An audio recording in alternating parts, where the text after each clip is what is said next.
Gary Lineham, welcome to the Conversations with Adrian podcast. Hi, Adrian. It's good to It's meet nice you. to meet you. Yeah, nice to meet you too, mate. I've been watching you for a couple of years, and I wanted to first of all congratulate you on your success of the Human Garage. When I think about you and see you online all the time, and I talk to other people about it, um, it's sort of bewildering to me that they haven't heard about Human Garage because I just see you all the time on YouTube and on Instagram and things like that, and you've helped me a lot with my own personal development and things like that. So congratulations and also thank you. Appreciate that. Yeah, it's it's a message that's out there, as you know, like it's everywhere, but people only hear it when they're ready to hear it. So Yeah. because it's a different kind of message. It's a message that's not in your face. It's calling you and when when the student is ready, the teacher appears, and that our message is really just helping people find that student in them again, so that they become curious and they want to actually learn to help themselves. Yeah, so true. I'm interested to find out a little bit more about your background. I know that you and I have something similar in common where um, we were bodybuilders. So Yeah, I know that you were a bodybuilder back in the 80s, is that right? So, yeah. and I remember it being as a teenager in the 90s, so a little bit later, but I had a bodybuilding experience where for a few years there, I was sort of like doing the shows and all that kind of Hmm. stuff and being a competitive bodybuilder from about 1997 through to about 2001, 2002. Yeah, so I was just a decade before you. And yeah, it was, I mean, I I started off bodybuilding was my first, I guess, shot at trying to make the body perform. And I had a unique ability or a gift at that time.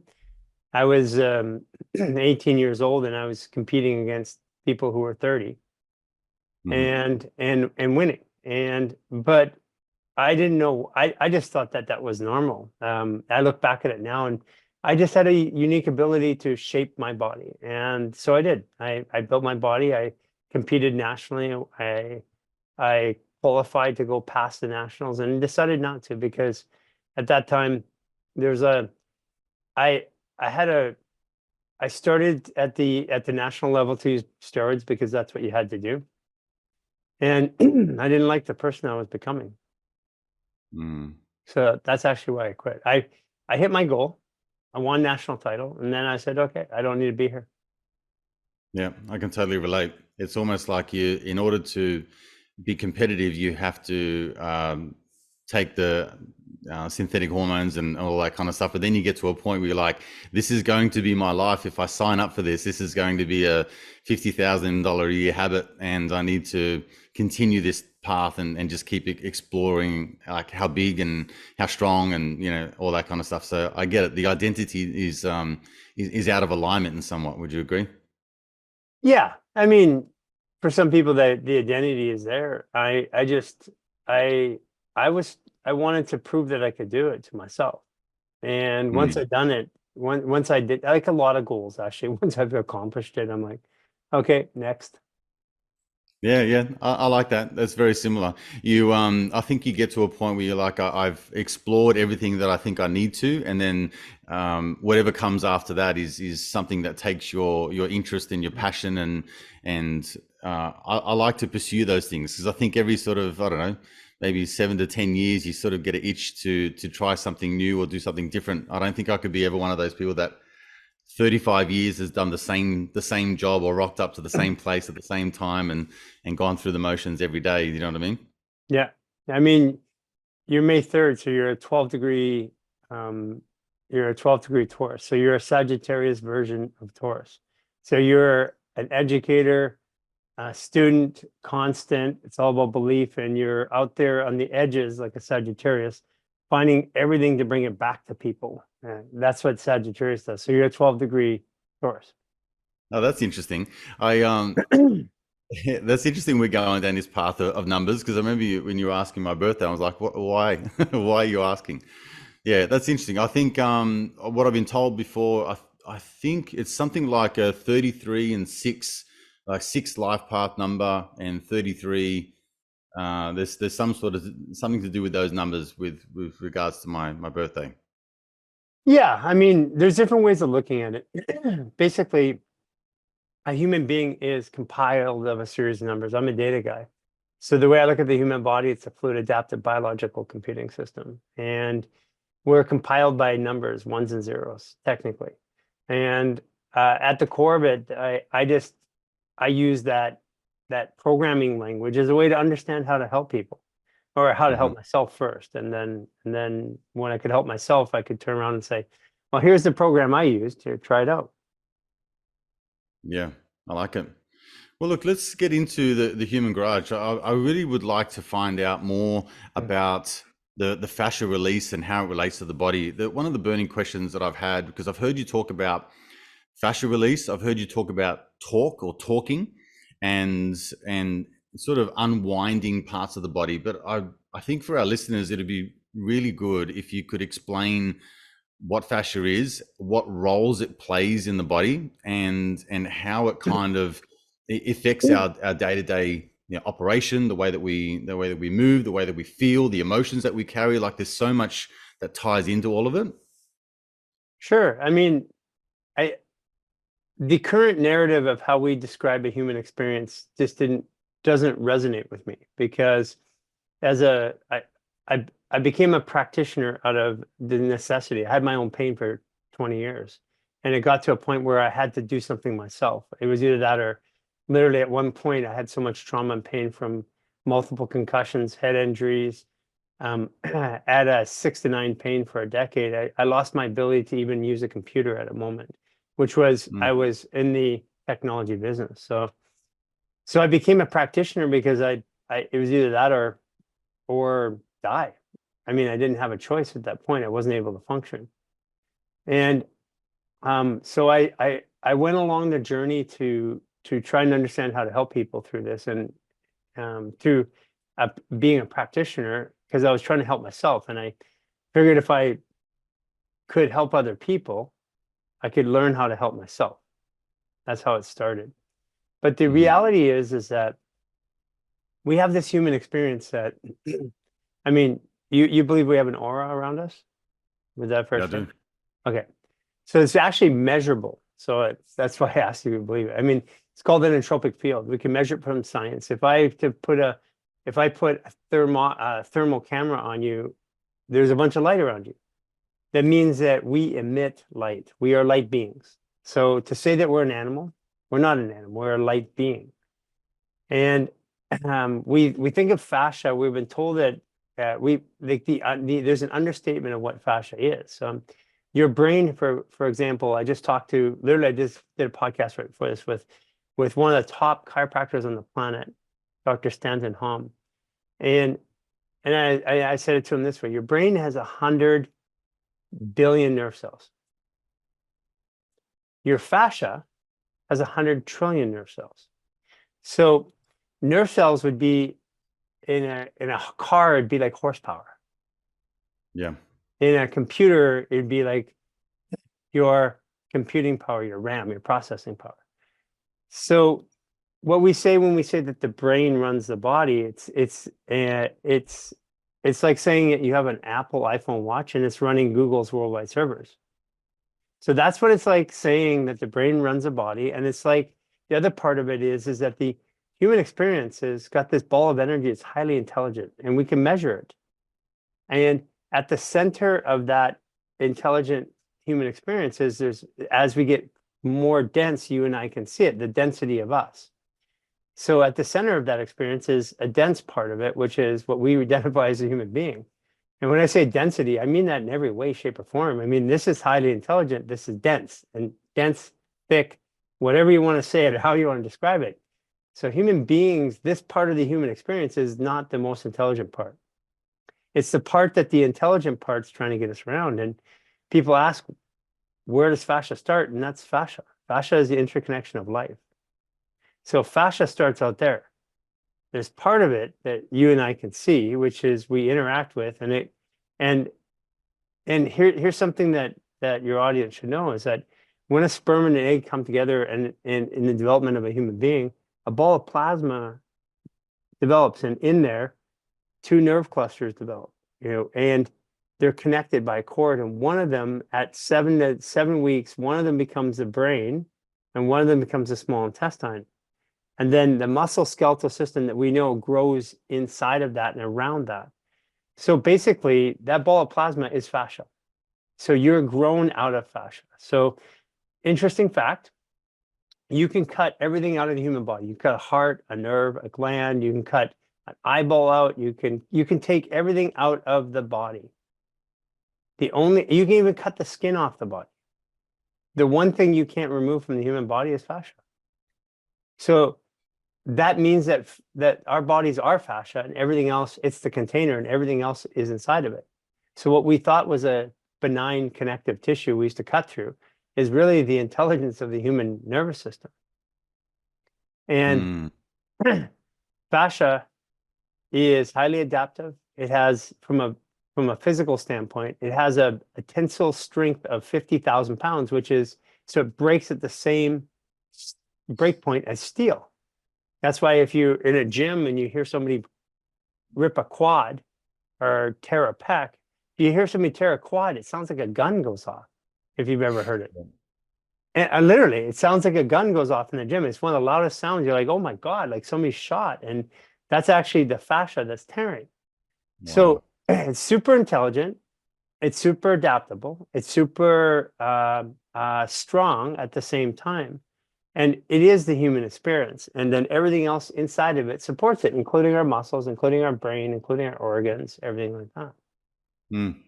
That makes total sense, because what I hear you saying is that there's a connectivity between everything that's in our aura and connecting to, I guess, the universe and its collective energy, and how we respond to that. And that makes sense when you're relating to fascia, because what I've experienced through some of your movements and things like that is an emotional release when it comes to certain movements. And it may not even be on a deeper emotional level. It could just be just my whole body releasing and relaxing. So I might do totally twisted, and all of a sudden I feel like there's just things just start to loosen up and just relax and just breathe, and they calm down. But in other times, like quite emotional, like teary, to have a burst of emotion, and which is mind-boggling. But at the same time, it does make complete sense when you say that this interconnectivity between us and the universe, the ground, like even us talking right now, like there's an energy exchange, and I can pick up on your vibes and you can pick up on mine. And that's kind of why people speak to, like, you can just sense the tension in the room, or you can sense that, he was a bad guy or she put off a bad vibe or whatever it is. Like, that's all information that we're downloading all the time, right? Yeah. So, well, let's show you, let me show you a demonstration of how we sync that energy. Let's do a sync up together. You're sitting down, right? I am.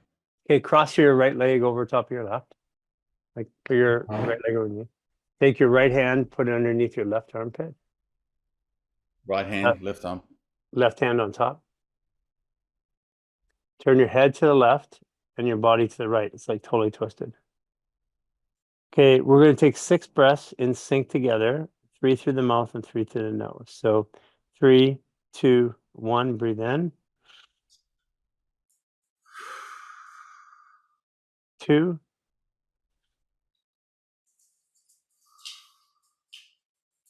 3. 4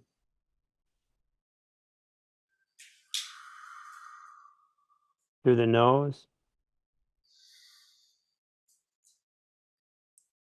2.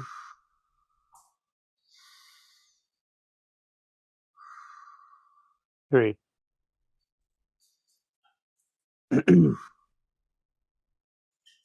Okay. Oof. How do you feel? Yeah. Feels like tingly. Yeah. What do you notice? Like, if you reset your experience, look around the room, see if things change.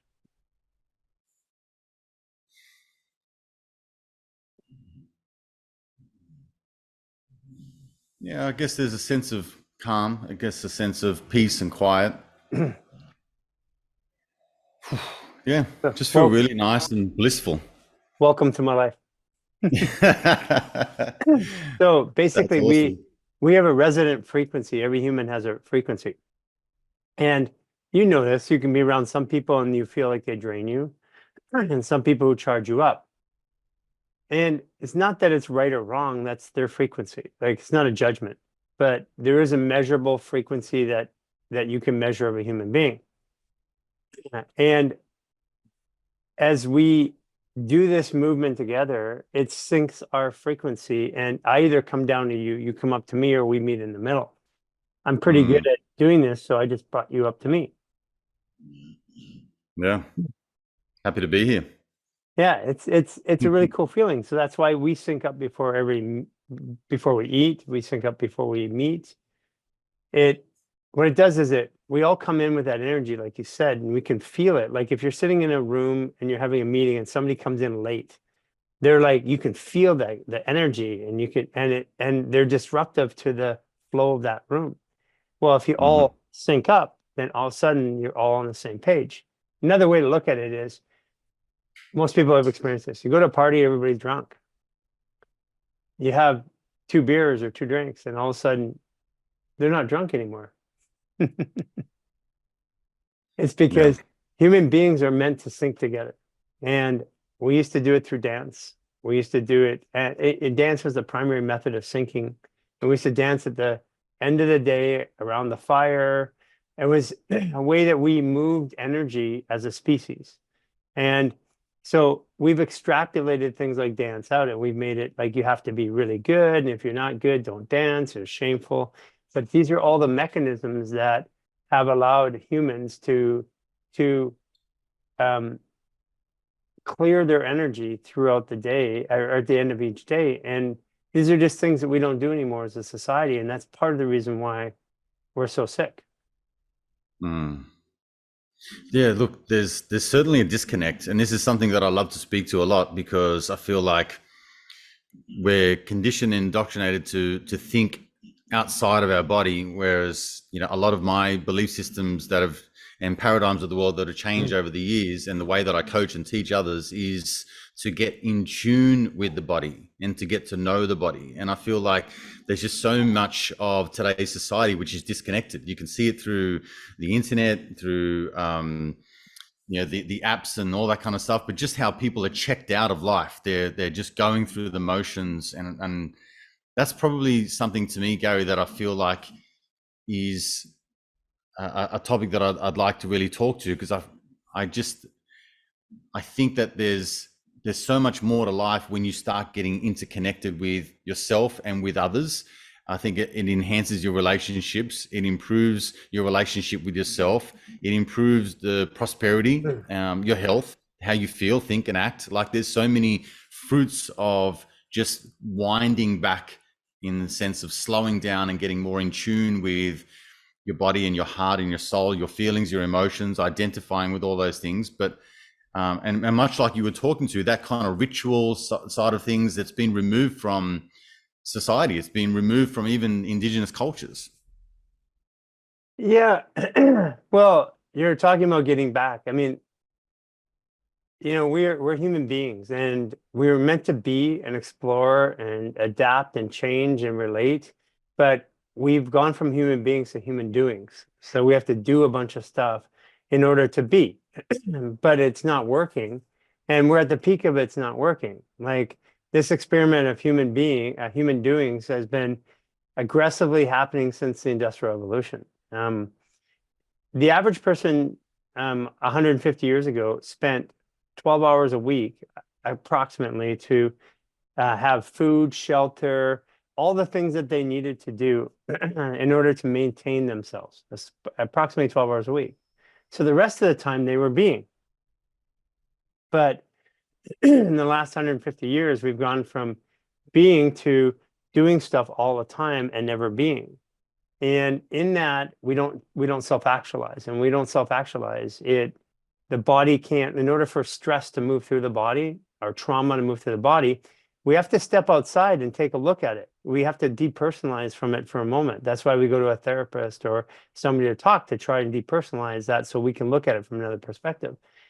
But that's a natural ability of the human being when we're out of stress. We can be reflective. And we have a neocortex, which gives us the ability to step outside of our perception and look at ourselves, which is different than other species.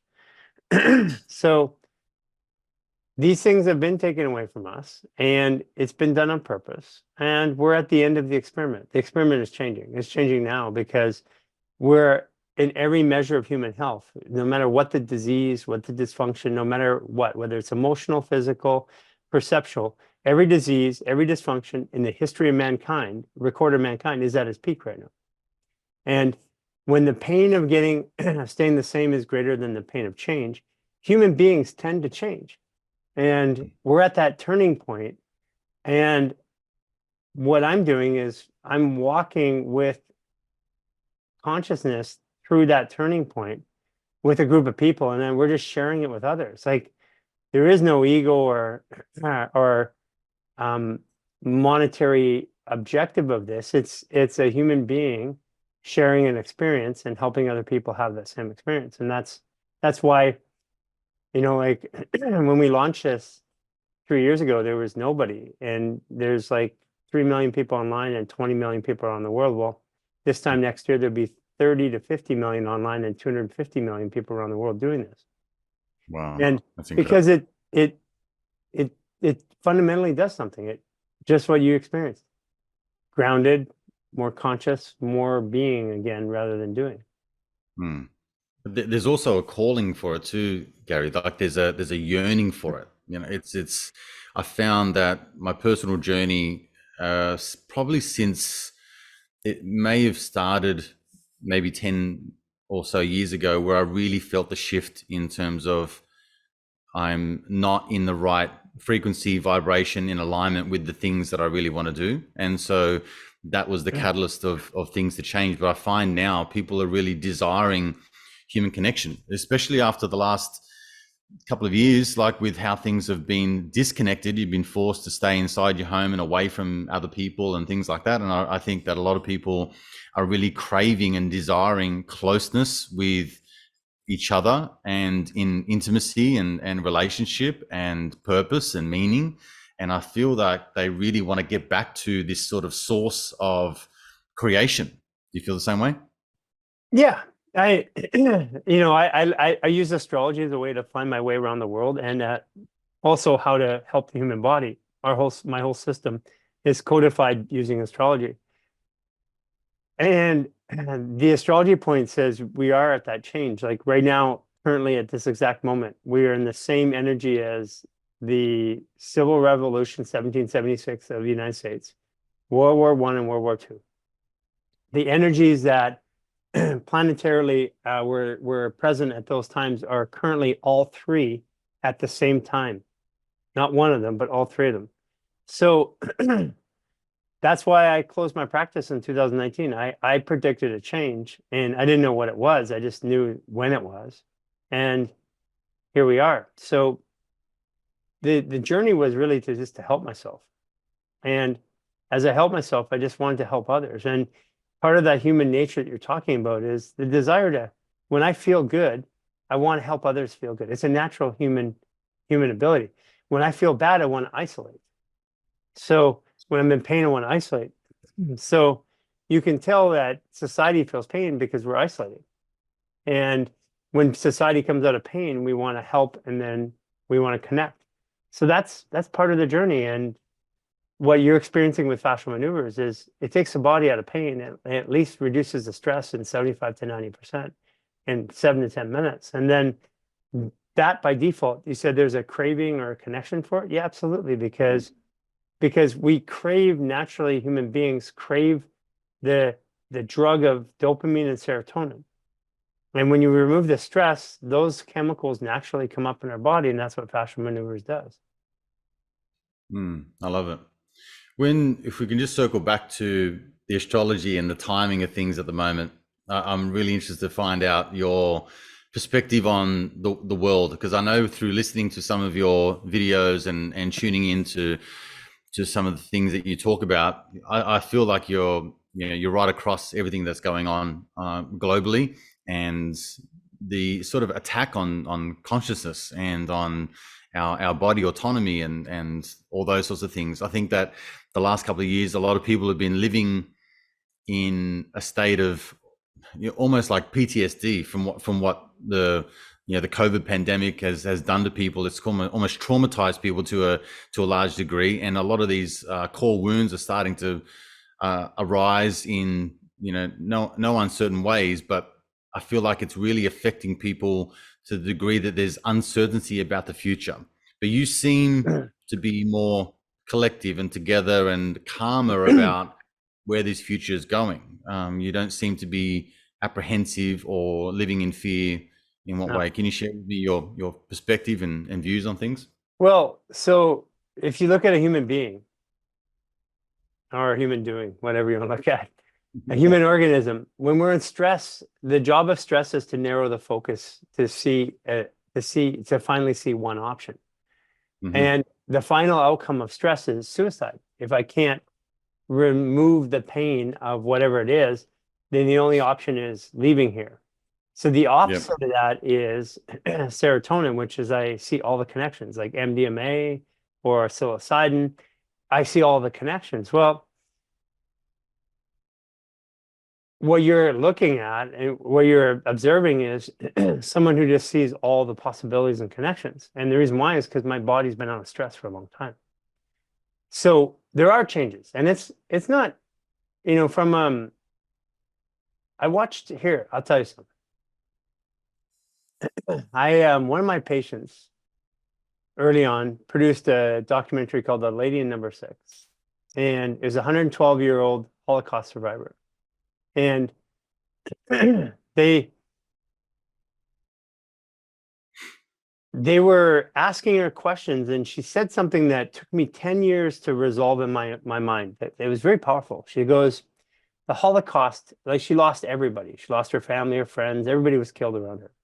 But she kept her alive because she played piano. She entertained the Nazis. And she said the Holocaust was the best thing that ever happened to her. And I'm like, whoa, that's a powerful statement. 10 years later, I understood it. And what it was, with enough time, everything in this life starts to make sense. So pain is a measurement of time. And in that time, something that's painful, if I go, and everybody's had these experiences where 10 years, 20, 30 years later, you go, whoa, I'm glad I had that pain then because it changed me or it made me go a different route. So I see options. I know that there's pain currently present. I mean, we get 37,000 messages a week right now on one platform with people questioning their pain. And that's only one. And I know that stat because we just got it this morning. So we're dealing with hundreds of thousands and millions of questions of people in pain right now. So that pain, the final resolution of that pain is transformation. And since when the pandemic started, there was 8.3 billion people. From what I can gather right now, there's 7.1. So we've lost 1 billion people. From what I can see, looking at the architecture of how this works and how we've taken 50% of the healthcare workers worldwide, they're gone. But we have 25 times the amount of people going into a system that's half as big. And we have people that have been isolated or kept out of their care for 2 to 3 years. So from a statistical point of view, that means that we're going to go from 7.1 billion to about 4 billion. And that's going to be painful. But from a human being, a human species point of view, wow, what a period of time to live through when humanity transitions this much, and to be able to witness it and to learn from it. Because we learn from our history how to modify our actions today, or we should. But what if we could be a part of history and know that it is history and modify our actions currently? And so what you're referring to is somebody who's looking at history and modifying my actions currently in full acceptance of what is here. I can't change it. And quite honestly, I don't want to change it. It's like trying to stop nature from hurting itself or from eating itself or whatever. It's part of the process of life. And when I'm out of pain and out of stress, I can accept that. But if I'm in pain or stress, I just think it's me. What I try to protect myself. What happens if it's to me? So when the pain of staying the same is greater than the pain of change, people will find ways to bring themselves out of stress. And as they do that, they will make different changes and different choices. And what we're saying is, we're not saying that fascial maneuvers, which is like sweeping the world, is the only way. We're saying, here's one way where you can reduce the stress. You reduce the stress, you're going to see more options. You're going to make sense of your world and feel safer. And that's free for everybody because it has to be in order to scale and to make it work. It has to be something everybody can access anywhere in the world. And that's what we've done. Yeah. I love that about your coaching as well. Like you really don't leave a lot off the table in terms of offering information for people who want it to come and learn from you. So I think that's truly commendable. Can I ask you, Gary, in when you apply fascia maneuvers and releasing stress out of the body and things like that to your life, from someone who maybe hasn't been introduced to your work or know what it's all about, how do you explain how you go about your day, how you implement it through your life, how it can impact you in every area of your life? How do you kind of explain to people that what you do and how you go about it and why it would be important for them to know? You can't explain it because people are not going to, they don't want to know what you know until they know if you care, first of all. And when you reach out and you do a maneuver of somebody like we sunk up and all of a sudden you feel different, they can feel it. So I can inspire them. I can show them how to feel something, or I can inspire them through my own transformation to want to feel like me. And Okay. and it's a the first thing that people do when they get into something they love is they want to go tell everybody, but they become fanatical in it. And Yeah, for you've sure. been told, yeah, you've seen this happen lots, right? Somebody gets a new belief system and they want to tell everybody. That's not how people react. So the best way is to just be it. And fascial maneuvers is simply as this. It's something that it's a language that helps you communicate and translate emotions that we have so that we can adapt to the world. Now, if I'm not, like when I'm in nature moving, like I'm in a 288-year home and I'm right there. Wow. So So good. so I'm in nature. And when I'm in nature, the funny thing is I don't have to do much. I move. And so fascial maneuvers is a natural movement process of the human body. We just don't do it. So it's just taking us back to what we normally do, which is we move all of our limbs, we move around, we climb, we do stuff. And since we don't have a mechanism to do that today, naturally, even working out and exercising and running on a treadmill doesn't do that. You got to use all aspects of the body, all senses of the body have to impact and in the change in position and orientation in order for the human organism to learn. And we love learning as a species. Our body wants to learn and adapt. That's what keeps us young. And when we repeat an action over and over again, the body stops adapting. As a matter of fact, it starts building resistance to that repeated action, which is what I used to call muscles.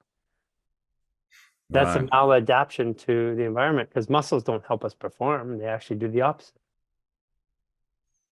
Here, I'll show Okay. you something. Take your hand like this and go and get your full range of motion. Feel where that range is. Yep. Okay, now close your hand and do the same thing.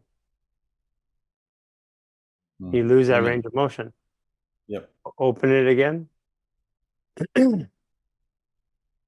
So when I unnaturally grab something and then move it towards my body or push it, I'm building restrictions into my joints. And that's why as a bodybuilder, I couldn't touch my head. Mhm. But the body needs full range of motion in order to be healthy. And Yeah. so that restrictive range of motion is something that as we build it, so as we build as we work out and we build our muscles, so what we're doing is we're building more restrictions. And we're building them around the joints, which are the supercomputer nodes that impact us and tell us everything about our world. So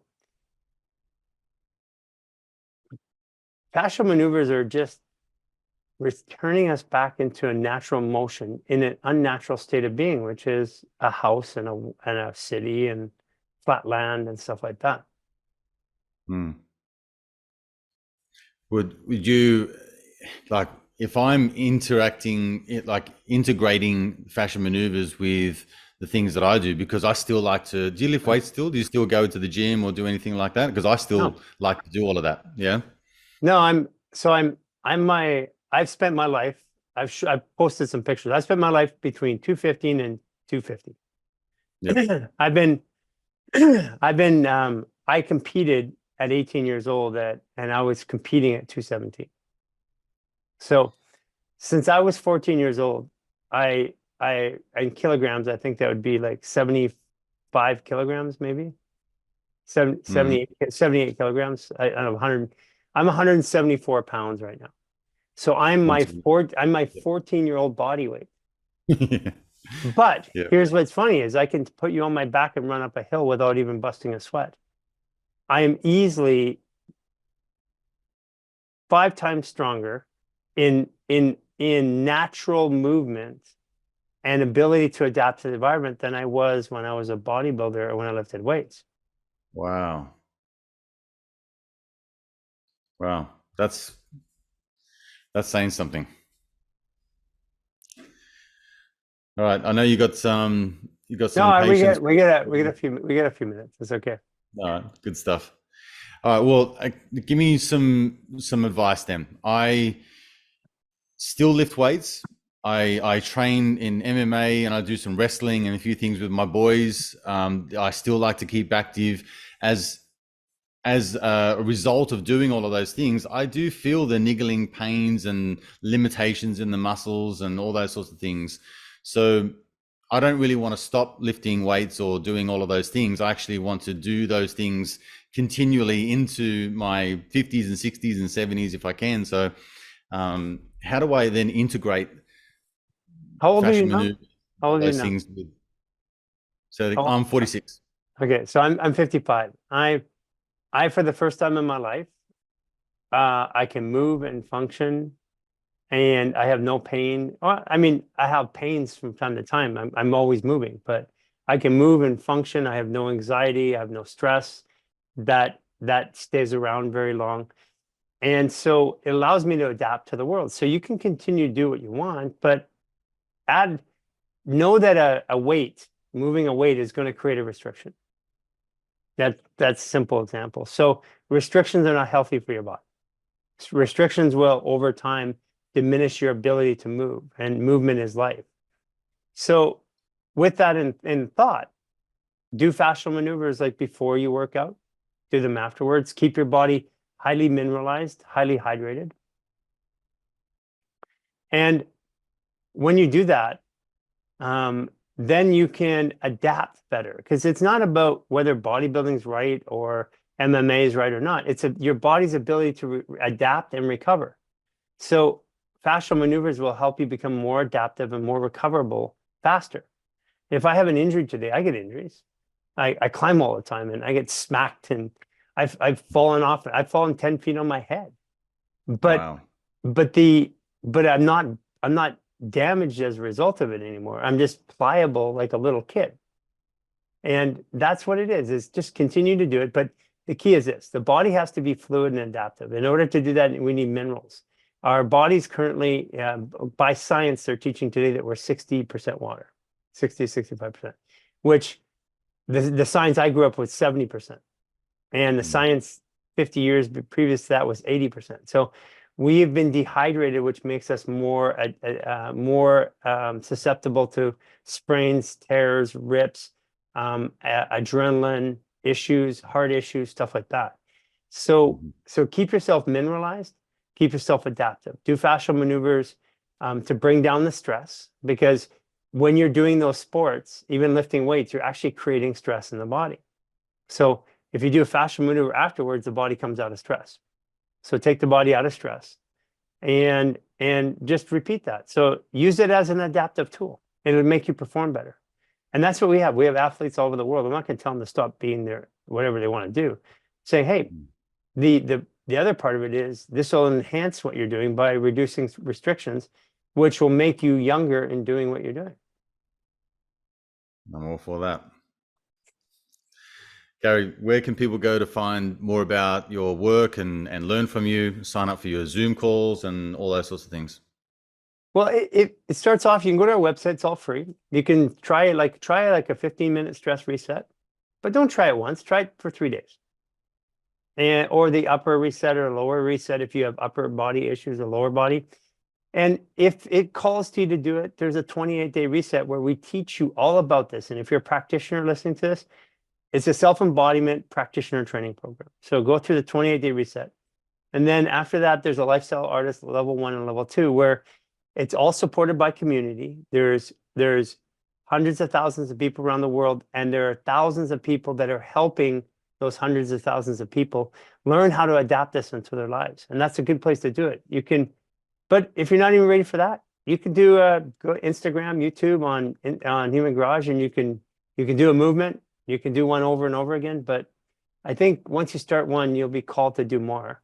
And as little as 15 minutes a day, once a day, if you do, or twice a day, will radically transition and transform your life in 30 to 90 days. And that's what we just want people to do, is to try it out. I love it. Look, I can tell you from me to you, it's something that I picked up on a couple of years ago when you started posting things on Instagram, and it's a part of my routine every morning when I go for a morning walk with my dog Sky and things like that. So it's definitely improved my life. I get people to do it in my workshops and all sorts of things like that, just so they can understand and feel the release and the power of just letting go of stress and worry and tension and all of those heavy things that weigh people down, literally and figuratively. So I think that's it's a real testament to what you're doing, and I really appreciate your work. Yeah, we're coming up to Australia in November, so nice. So we'll make sure we connect, get to spend some 100%. together. You coming to Sydney? Yeah, we'll be doing 3 stops: Byron Bay, Sydney, and Melbourne. And we're going to be hanging out with Pete Evans, Chef Pete. Yeah, I've had Pete on the show a couple of times. Oh, have you? Yeah. Yeah, so we're hanging out with him a little bit. But yeah, when we come out there, our intention is to take, because Australia is lighting up. There are people everywhere doing fascial maneuvers. So our intention is to connect all the people, and that's what we're doing in our world tour. So we'll see you.